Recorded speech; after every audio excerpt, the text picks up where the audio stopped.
Hey guys, I wanted to kind of take you through start to finish, or at least start to maybe not finish, but finish of this video of me,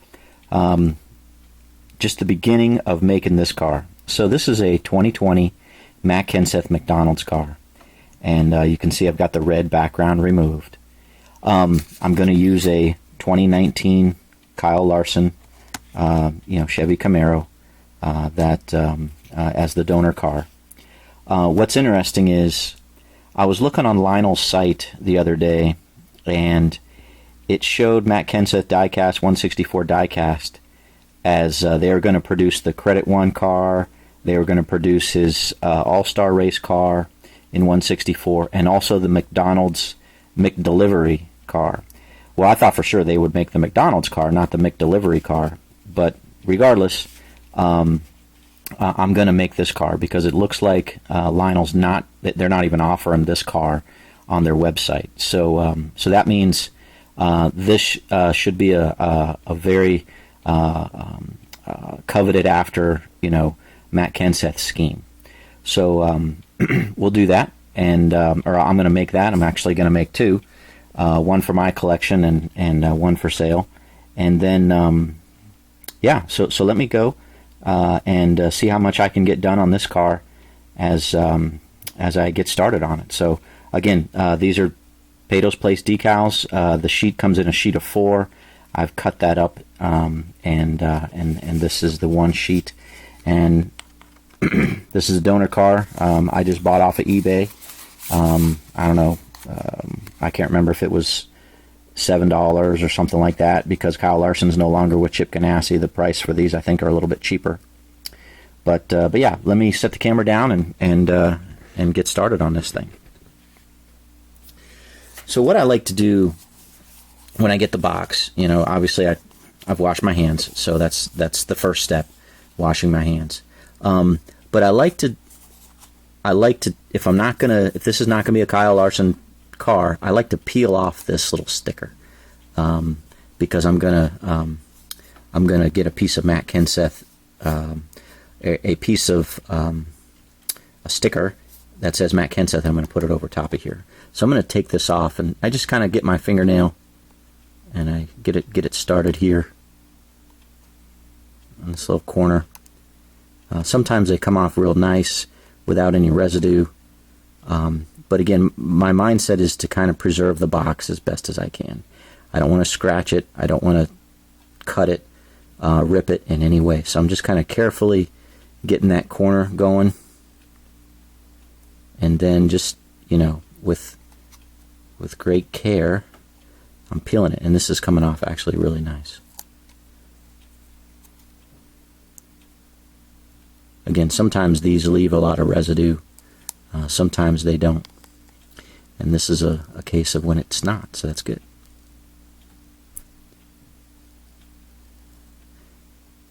Just take your time. Good things will happen.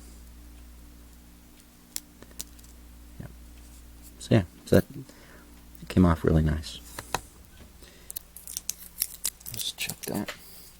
Okay, next, sometimes when you pull these things off, it rips. So what I like to do, I'll either take this, or I'll take a pair of scissors, or I'll even take my X-Acto knife. But what I do is I kind of put it in here, like so, and I press against this side and lift it up. That way this edge of the box doesn't rip, and it's just preserving it so that when I put the custom back in it, it's going to be nice. Fold these back carefully. Get this car out, of course. Pretty basic. And then I put this back like so, and then I don't close it all the way because I don't want to do it again, so I just leave it like that. Okay. All right, and that's that. So what we'll do, I print it off. I mentioned in a video a little while ago, I had bought some sticker paper at Walmart. I think it was like 15 sheets for like $8 or $9. kind of actually pricey stuff. But I spent some time on the computer, and this is just a Microsoft Word file, and I tried to match the font and a little bit of the design of this box. And so you can see it looks pretty good. I forget what font I used. I don't know if it was Calibri or whatever, but obviously it's slanted, so it's italicized. But anyway, I just played around with it, and I played around with the background, so there's a little bit of a fade from gray to white to gray, so that when you put it over top, it's not going to look too bad. And it's not necessarily centered on each of these, but yeah. So I'm going to cut that out.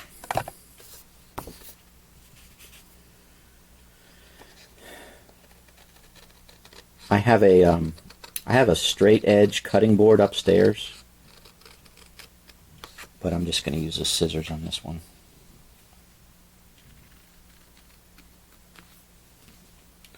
So I can do a bunch of Matt Kenseth boxes with this, specifically for 2020. Alright, so what do we got here? I don't have a whole lot of room there, top to bottom, so I can trim that off. And I probably want to trim it a little bit more there.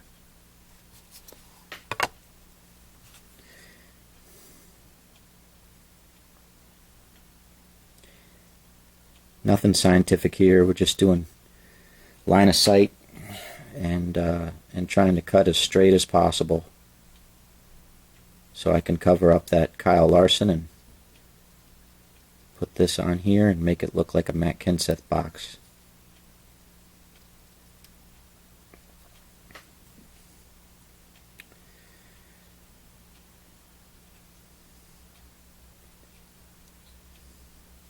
Let's see how this turns out here.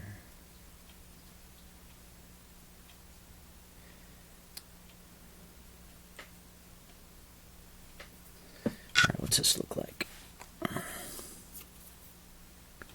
So that's that.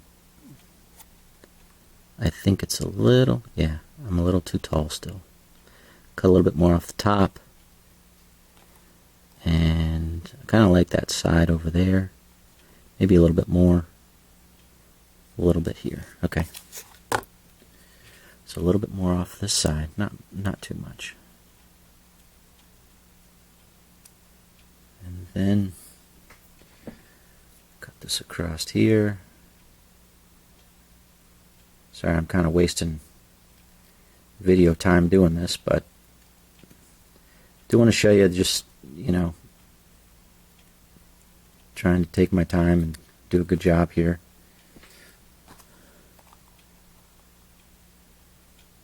It's still a little too tall. Ever so much.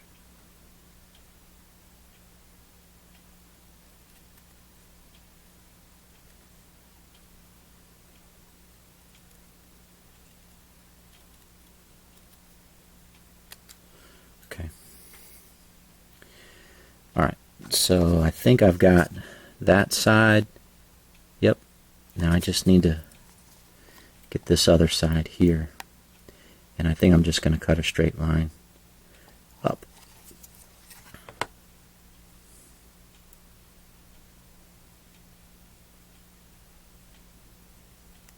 Okay. All right. So there we go. Now it's going to see through a little bit, but it's not too bad.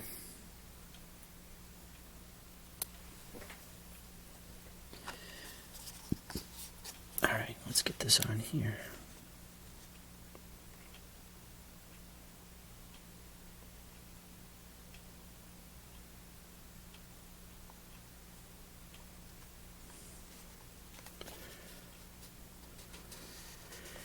All right.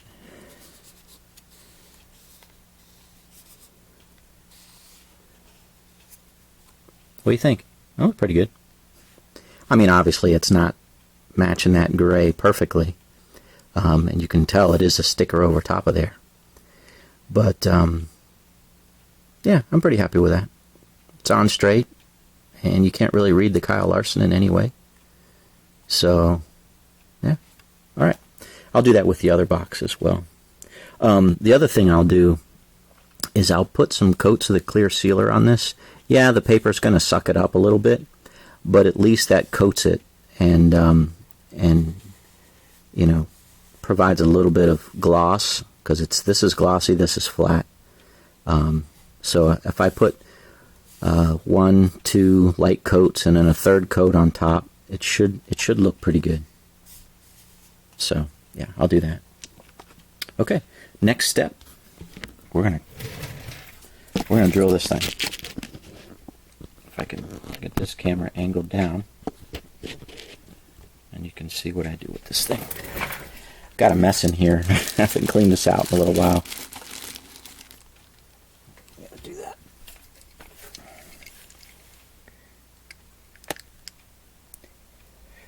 Yeah, sorry for the noise. I know it's kind of loud, but yeah, it is what it is.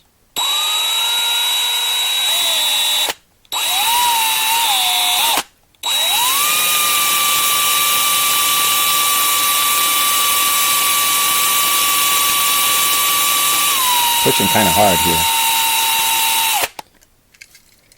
Trying to keep it centered on that rivet.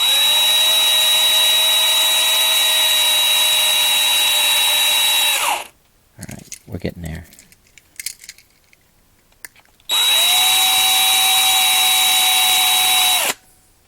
Okay. Okay. Just pop that loose. Do this back side.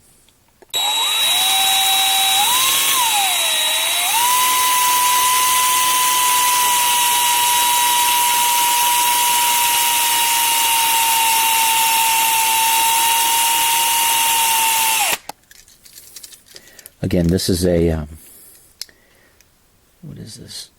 3/16? Hold on a second. Yes. Trying to read it. Couldn't remember if it was 5/16 or 3/16. It's 3/16 drill bit for wood and metal. It's a DeWalt drill bit, DeWalt drill. Yeah, I'm a Kenseth fan.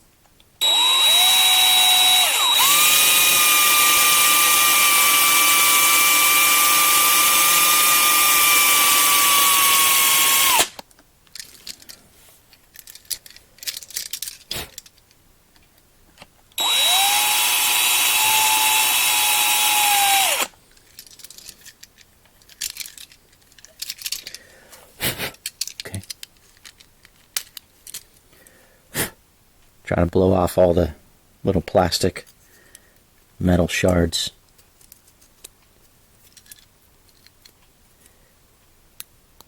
And then I use my X-Acto knife to kind of clean the edges here.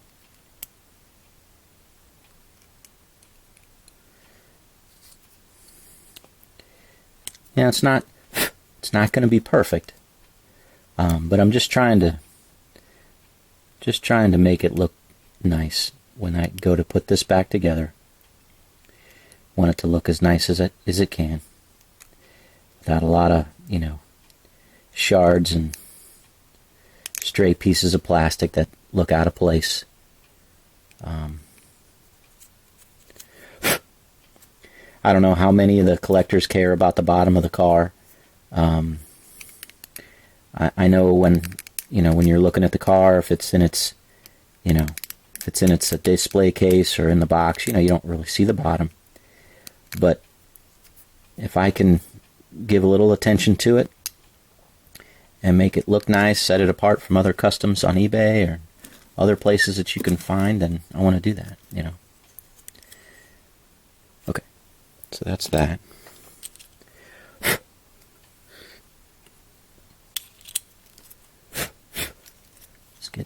Pop these off because I want to be able to detail the inside. And then, okay, so I got to drill out this rivet, but I think these other ones I can just pop them off. Won't have to drill it necessarily.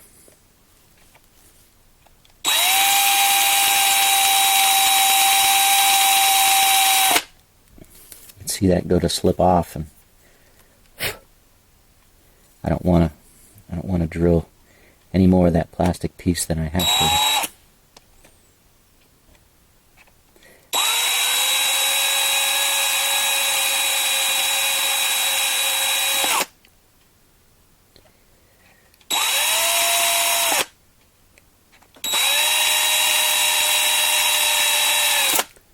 Okay. It's not ideal, but it's off. And although there's a little bit of damage to the bottom of it, it's not going to be noticeable. There's a little scratch there, but that's nothing. Those rivets, I have to tell you, the two on the bottom are not that big of a deal. But this one that holds this in place, it's small, and it's just, as you saw, it's kind of a pain. And, you know, I could have taken a little bit more care, taken a little bit more time. So this is separated here. I'm just going to have to glue it up and make sure it's on there good, and make sure that I'll probably get some JB Weld. I've been putting JB Weld on top of it when I put the cars back together, just to make sure it's solid, it's holding solid. And but yeah, okay, so that piece is ready to go. Like I said, you can, I mean, see that? I didn't even drill that out. It's just sitting there on that rivet, and that rivet is not pressed down, you know, on top of that plastic piece, so it's loose. You know, it's disappointing. I mean, it's nice for me as I take apart the car, but you know, if I was a collector, or I had this car as a child and I was playing with it and the windshield popped off, I'd be mad.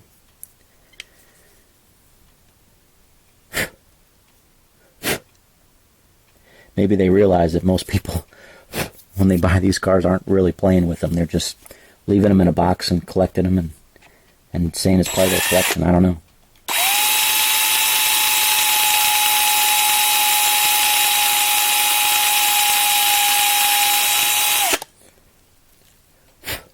So this back is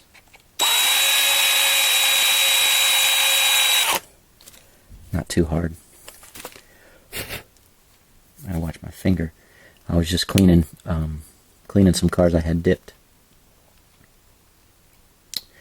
So, yep, just kind of pop that off carefully, pushing from the back side.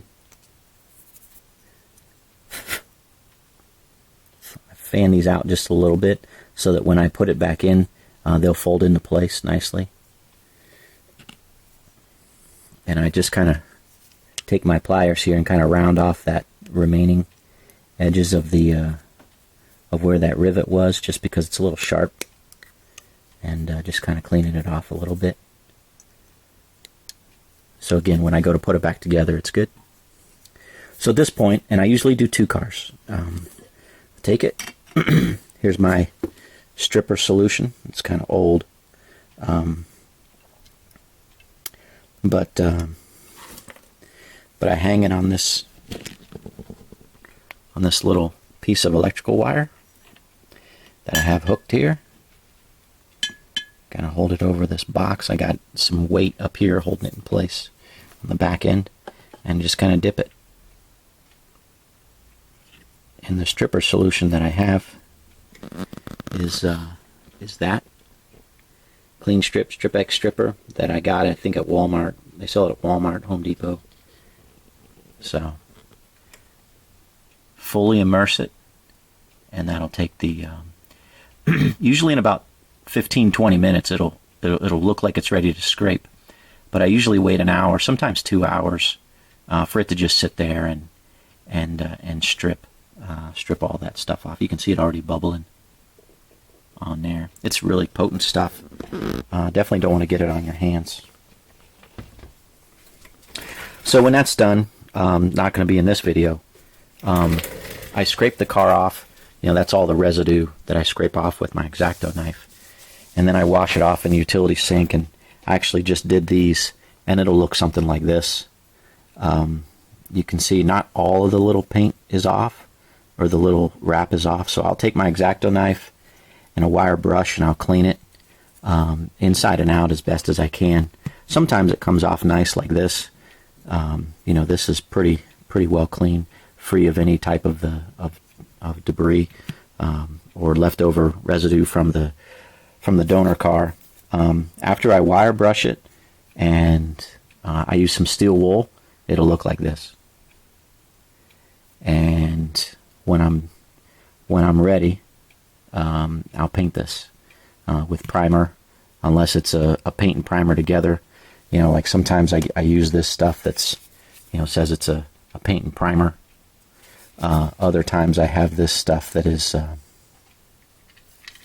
like this, that doesn't say paint and primer, and so I'll prime it and paint it. But that's only after I wire brush it and use the steel wool to get it nice and shiny, completely clean, and you know, that way there's just that much less of a chance of having any debris or crap on the car when I go to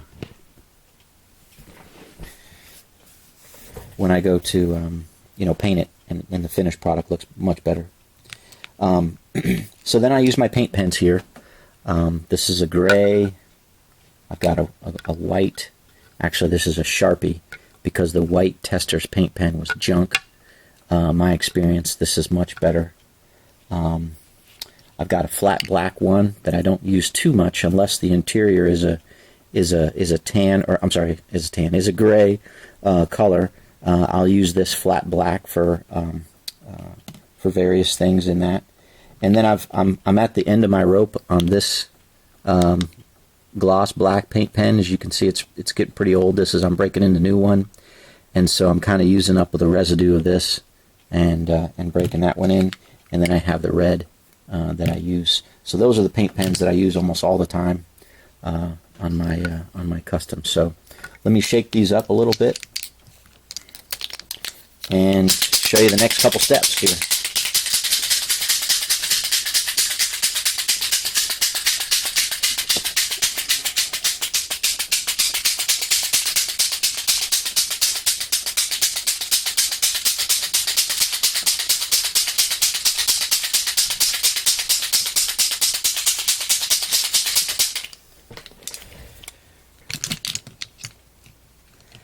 Alright, so first thing I like to do is the gray.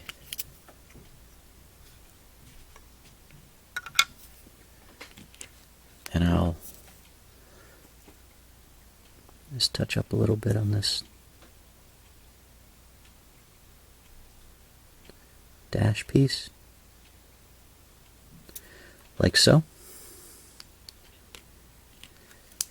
And then I do around the shifter here.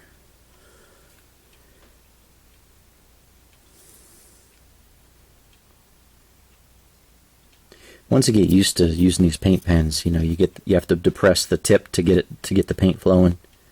Once you get the paint flowing, it comes out pretty good, and you don't have to do it too much. Looks like I just touched an area I didn't want to. So I got a little bit on the back end that I didn't want to. Then I go around the seat on these black interiors. When they changed from the gray to the black a couple years ago, that's nice. My issue is that's not what it looks inside the car. If you look at NASCAR pictures, I mean, the interior is gray, and that's why they were gray. You know, they used to be red, then they went to gray, but you know, for whatever reason, they're doing black. I mean, it looks nice, but yeah. So on this bottom, you know, I just, like I said, I usually start with the gray, do a little bit here, to the bottom of the engine transmission here. It's hard for me to angle this in such a way that I can see and also show you guys on the camera.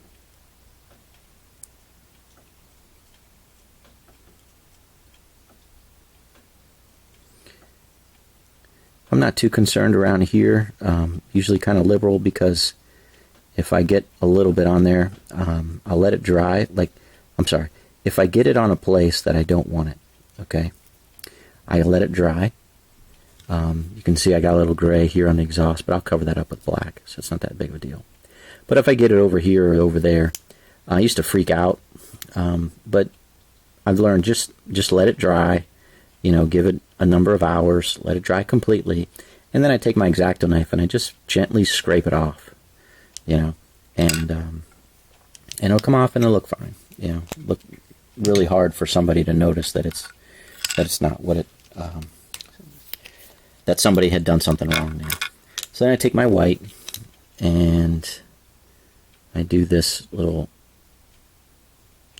axle piece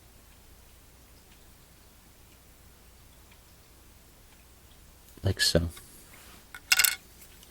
If you're wondering, I think I bought these Sharpies as like a combo pack.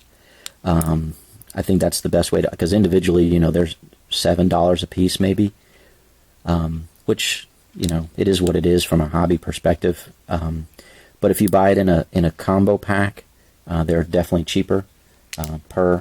And then these, I think I've just picked up over the years individually. I might have bought a combo pack, but I'll look for deals on eBay or sometimes at Hobby Lobby if I have a coupon or whatever.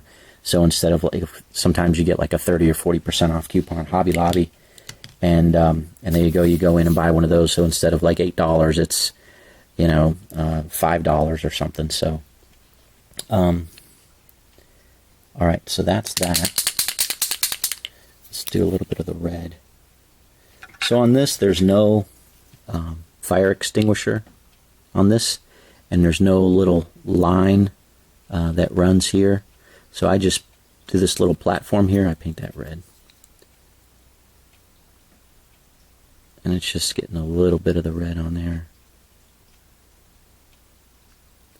The red, and I think I've said this before in my other videos, the red paint pen seems to congeal.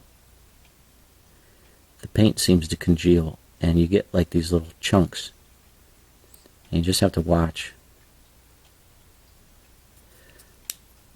So I'll do that, and then I'll go back over it one more time to make it nice, thick red. And then I think I've got enough here in this older black to do this. But yeah, just kind of take my time, run this through.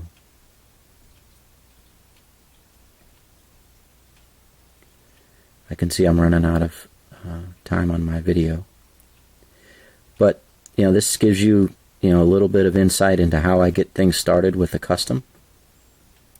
And the amount of time it takes, a little bit of the care that I go through to make sure that I don't destroy the box. But, yeah, if you're doing stop motion, if you're a collector, and you want to have a really nice custom, or if you're going to make customs and sell them on eBay like I do sometimes, I really think those adult collectors are looking for a really nice and detailed effort when you're making them. So take your time, do the best that you can, and improve. Every day, every time you work on a car, look to see what you can do differently to make the car better for your customs. Okay, guys, take care. God bless. We'll see you.